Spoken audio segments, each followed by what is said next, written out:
With Shohei Ohtani set to become an unrestricted free agent this offseason, the big question remains, where will he go? Now, every MLB team could use a player like Shohei Ohtani. However, not everyone will pursue him because his next contract will be quite expensive. But based on rumors from the past few months, here's a ranking of 7 potential Ohtani landing spots, from least likely to most likely.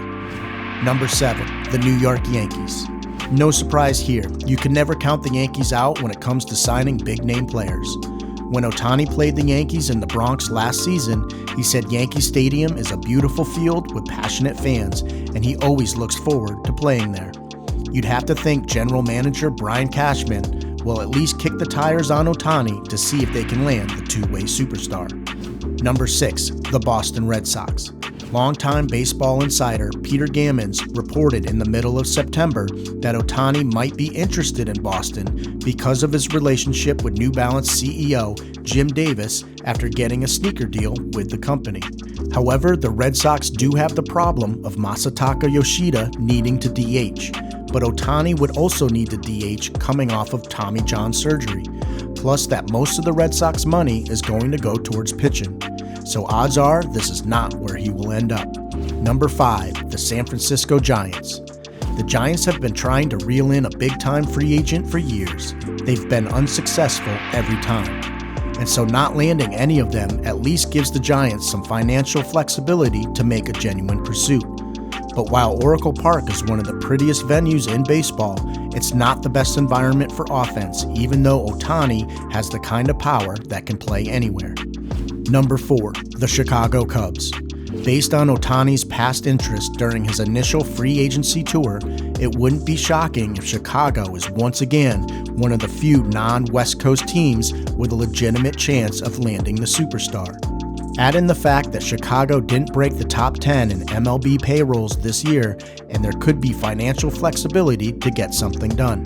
But while they surprised everyone by being in the 2023 postseason hunt, they've appeared in October just once since 2019. 3, the Seattle Mariners.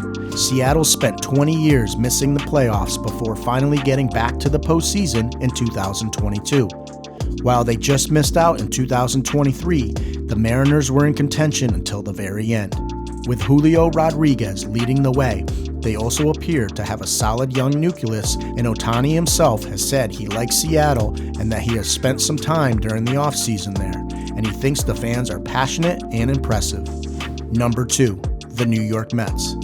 If Ohtani is open to playing on the East Coast, the Mets are going to be a serious contender for his services. Of course, they just finished a disappointing 75-87 campaign, don't have a manager, and just hired David Stearns to be their president of baseball operations. So if Ohtani is okay with moving away from the West Coast, the main thing the Mets will have to do is sell him on the team being consistent contenders, something they haven't been in quite a while. Number 1, the Los Angeles Dodgers. Ohtani to the Dodgers has felt like the most likely scenario for months. The Dodgers didn't spend a ton of money last winter. They have a stacked lineup with the likes of Freddie Freeman and Mookie Betts, and they're one of baseball's most consistently competitive teams over the past decade. Ohtani would get to play for one of baseball's best teams while staying on the West Coast. Heck, he probably wouldn't even have to move from where he currently lives.